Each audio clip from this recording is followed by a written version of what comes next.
Perhaps Kareemah, if you can answer the query, because you were, then we'll solve the issue with Eric in parallel, hopefully. Yeah, absolutely. Sure. Put me on the spot, Bart. That's completely fine. I'm sorry to put you on the spot like that.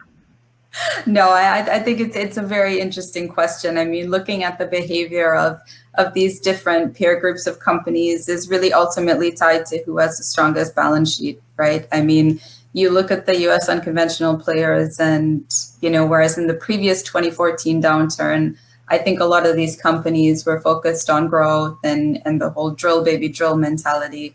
Whereas now there's almost no drilling and the bigger focus is on financial stability.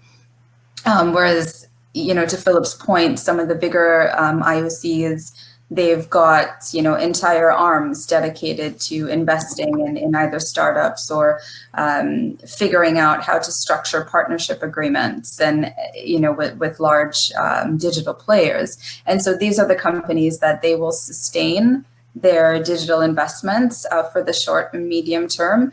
But what I have noticed is that there's been a noticeable fall off in startup investments. There have been examples of very large IOCs as well who have made commitments to startups to either incubate them within the company or invest in them, and they've pulled those term sheets at the last minute. So it's just a good indicator of the fact that they're going to commit to the technologies that they can see being quickly deployable in their queue, but perhaps the ones that are further along the timeline, those are perhaps the investments that will be pulled.